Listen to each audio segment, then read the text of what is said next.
दोस्तों नमस्कार, मैं हूं भूपेंद्र रावत और आज मैं आपके साथ बात करूंगा। नरेंद्र मोदी की सरकार पूरी रसातल में दो अहम मुद्दों को लेकर फंसी हुई है। एक 24 जनवरी को हिंडनबर्ग की रिपोर्ट जिसमें पूरे अडानी की पोल खोल करके रख दी थी, उसकी अगर जांच पड़ताल अगर हुई ज्वाइंट पार्लियामेंट कमेटी के माध्यम से तो नरेंद्र मोदी को देश को तबाह करने, बर्बाद करने और चीन के साथ साझेदारी निभाने वाले अडानी का यारी करने पर जो चांगचुंग लिंग है चीन का 20 लाख शेयर होल्डर अडानी का, वो उसके मामले में देशद्रोह के मामले में नरेंद्र मोदी को जेल जाना पड़ेगा। और इससे भी एक और दूसरा मसला, वो आपने देखा 14 फरवरी 2019 को चुनाव जीतने के लिए, लोकसभा चुनाव से पहले हमारे देश के 40 जवानों की हत्या कराने के लिए, मैं पुलवामा का जिक्र कर रहा हूं, जहां शंकर राय चौधरी देश के जनरल रह चुके हैं, उन्होंने कहा नरेंद्र मोदी को माफी मांगनी चाहिए। और हमारे देश में 4 राज्यों के बिहार, गोवा, जम्मू कश्मीर और मेघालय का राज्यपाल रह चुके भाजपा के वरिष्ठ नेता सत्यपाल मलिक ने कहा कि जवानों की हत्या करवाने, खुफिया एजेंसी की रिपोर्ट को खारिज करवाने, जवानों को जिंदा पहुंचाने की जहाज न देने और इस सारे घटनाक्रम में भी अगर जांच पड़ताल होती है तो नरेंद्र मोदी और नरेंद्र मोदी के साथ साथ में 2 अहम लोग जिनके पाकिस्तान से सीधे संबंध है, एक सैयद अली अब्बास है, पाकिस्तानी आतंकवादियों का फाइनेंसर, वो हमारे देश के राष्ट्रीय सुरक्षा सलाहकार अजीत डोभाल के बेटे का पार्टनर है। जब पाकिस्तान के आतंकवादियों से भारत में बम विस्फोट कराने हो तो सैयद अली अब्बास के माध्यम से करवाए जाते हैं। इसलिए मैं कहना चाहता हूं कि उन आतंकवादियों के हमले की रिपोर्ट खुफिया एजेंसी ने जारी कर दी थी, उसको दबाने के लिए हमारे देश में भाजपा के वरिष्ठ नेता सत्यपाल मलिक ने कहा मेरे को राष्ट्रीय सुरक्षा सलाहकार अजीत डोभाल और देश के प्रधानमंत्री नरेंद्र मोदी जो विदेश को बिना बताए पाकिस्तान जाकर बिरयानी खाने गए थे आतंकवादियों के साथ, इन दोनों ने कहा कि आप अपना मुंह बंद रखो। अगर जांच पड़ताल होती है, और तब मैं कहना चाहता हूं इस पूरे पुलवामा के 40 जवानों की हत्या के मामले से ध्यान भटकाने के लिए जिस तरीके से अतीक और उसके परिवार को तबाह कर दिया गया, उनकी हत्या कर दी गई, मैं ये नहीं, मेरा कोई संपत्ति नहीं है अतीक के साथ, लेकिन मैं 2 मुद्दों पर जांच की बात आज करना चाहता हूं। सुप्रीम कोर्ट में बैठे जजों को हमारे देश के अंदर संविधान लोकतंत्र की हिफाजत के लिए आगे आना चाहिए। देखिए जांच का तरीका क्या हो। 1 मार्च को अतीक की तरफ से सुप्रीम कोर्ट में याचिका दायर की गई थी कि यह सरकार मेरी हत्या करवा देगी। 28 दिन तक सुप्रीम कोर्ट ने उस याचिका को दबा के रखा और 28 दिन बाद खारिज क्यों किया गया। इसलिए जांच होनी चाहिए कि सुप्रीम कोर्ट में 28 दिन तक जिसका जान जाने का भय हो, ऐसी याचिका पर सुनवाई न करने का कारण क्या था। और जांच होनी चाहिए महत्वपूर्ण कि इसी कड़ी में कि जांच कौन करेगा। अभी ये तबाह आ रही है, हत्यारे कह रहे हैं हम बड़ा डॉन बनने के लिए मार दिए अतीक और अतीक के भाई अशरफ को। मैं आपके माध्यम से यह कहना चाहता हूं, उन्होंने गोलियां चलाई होंगी बड़ा डॉन बनने के लिए, लेकिन फिर जांच होनी चाहिए कि वो पिस्टल कहां से आई थी, वो पिस्टल चलाने की छूट किसने दी। इन तमाम प्रक्रिया पर मैं पहले भी बोल चुका हूं और मैं दावे के साथ मैं कह सकता हूं कि उनको हत्या करने की छूट उसी व्यवस्था ने दी। वो डॉन बनना चाहते थे, एक मामला है, लेकिन गैर कानूनी तरीके से दोनों को एक ही हथकड़ी में बांध करके वो मरवाने का षड्यंत्र किसने किया। या तो उसको 2-3 फायदे हो सकते हैं।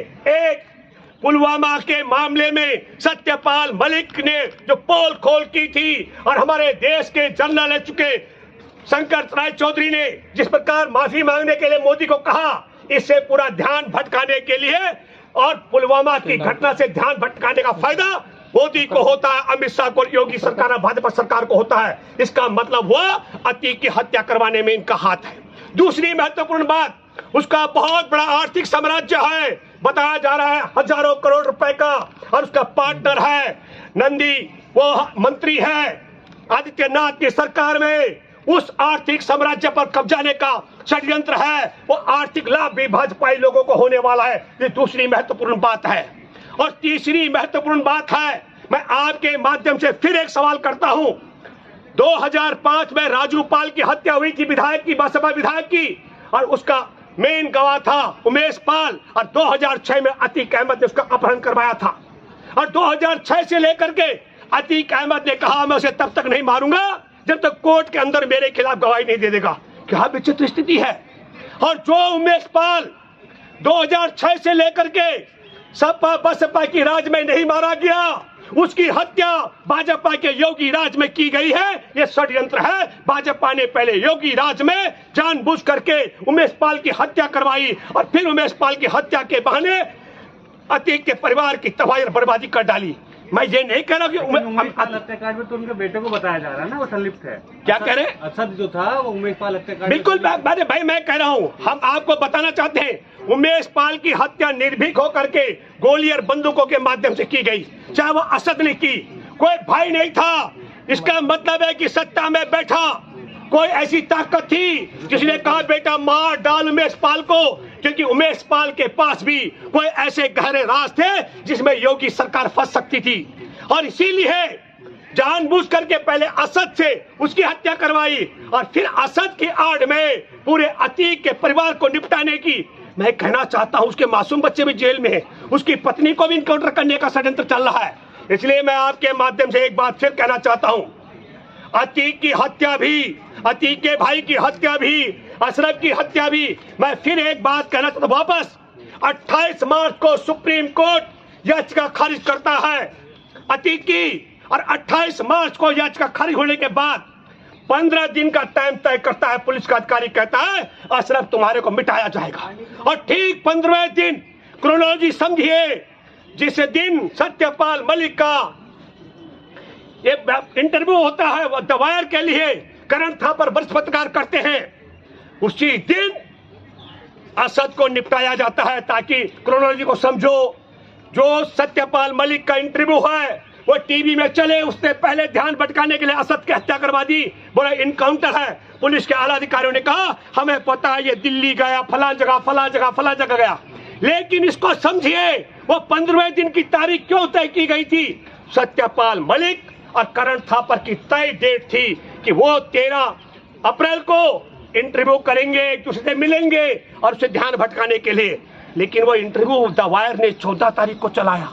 इनका खेल बिगड़ गया। इन खेल बिगाड़ने के लिए इन्होंने फटक से 15 तारीख को अतीक और अतीक के भाई अशरफ को एक ही साथ हथकड़ी में बांध करके निपटा दिया। तो मैं फिर कहना चाहता हूं आप सब लोगों के माध्यम से, जो हमारे देश से, देश की सीमा से, देश की सेना से, देश के जवानों से, देश के संविधान से, देश के इंसान से प्रेम करता है, वो उठ खड़े हो जाओ और घर घर पहुंचाओ ऐसे वीडियो को कि नरेंद्र मोदी और हमारे देश के राष्ट्रीय सुरक्षा सलाहकार ने आतंकवादी हमले के खिलाफ पुलवामा में आवाज खोलने पर तब राज्यपाल सत्यपाल मलिक को चुप कराया था। इसका मतलब है ये आतंकवादी के यार और हमारे देश के गद्दार हैं। इन गद्दारों को सजा दिलाने के लिए एक ही तरीका है, इस वीडियो को घर घर पहुंचाओ, एक एक जवान के घर पहुंचाओ, एक एक देश प्रेमी के घर पहुंचाओ, एक एक संविधान प्रेमी के घर पहुंचाओ और देश के 140 करोड़ लोगों तक पहुंचाओ, ताकि पता लगे कि देश के गद्दार और आतंकवादियों के यार हैं। और इसी तरीके से दूसरी बात आपको बताना चाहता हूं, 15 जून 2020 को हमारे 20 जवानों को गलवान घाटी में निर्मम हत्या कर दी गई, पीट कर चीन ने मारा था और चीनी सैनिकों ने क्षेत्रों का अधमरा किया था।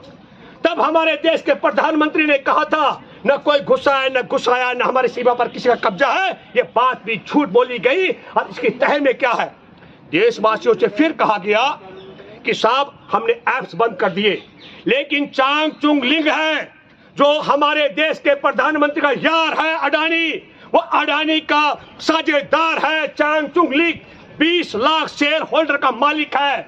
हमारे देश का एयरपोर्ट अदानी को, हमारे देश का बंदरगाह अदानी को, हमारे देश का रेल अदानी को, और अदानी के माध्यम से चीन की साझेदारी हो रही है।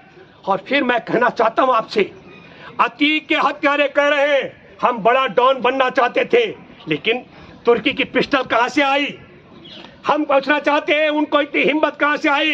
हत्या करके निहत्या खड़े हो रहे हो। वो 3 अलग अलग कासगंज, बांदा और अमीरपुर के 3 अलग अलग जगह के, उन्हें किसने मिलाया, उनको ट्रेनिंग किसने दी, इन सारी चीजों की तह में जाने के लिए मैं फिर आपको कहना चाहता हूं, इसकी जांच पड़ताल सुप्रीम कोर्ट में बैठे जजों को करनी चाहिए। वो कह रहे हैं बाहुबली, और मैं मानता हूं, क्योंकि हमारे देश के अंदर जब आजादी की जंग चल रही थी गोरों के खिलाफ, तब इनका एक स्वघोषित वीर सावरकर वो बुलबुल में बैठ के जेल से बाहर आता था।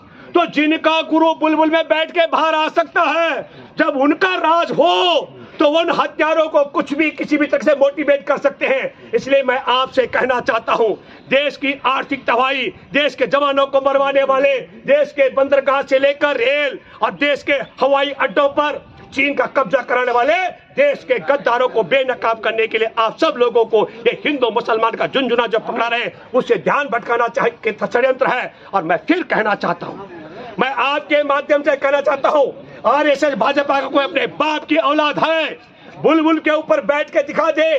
जो नई संसद भवन बन रहा है, पुराने संसद भवन से नए संसद भवन तक उठ के जाए बुलबुल पर, मैं भूपेंद्र रावत 10,000 रुपए इंडिया गेट पे उन्हें इनाम के रूप में दूंगा। आप सोचिए ये कितना सा बुलबुल पे जब सावरकर जेल से बाहर आता था भारत भ्रमण के लिए, जो इतना बड़ा झूठ बोलते हो, वो गलवान घाटी के विषय में, अतीक की हत्या कराने के विषय में, हमारे देश के एक एक संपत्ति को अदानी के माध्यम से चीन के कब्जे में कराने के लिए और जवानों की हत्या कराने के लिए कितना झूठ बोलते होंगे, इसकी तह तक भी आपको जाना चाहिए। लेटेस्ट अपडेट पाने के लिए हमारे चैनल क्लाउड न्यूज को अभी लाइक करें, सब्सक्राइब करें और बेल आइकन दबाना बिल्कुल ना भूलें।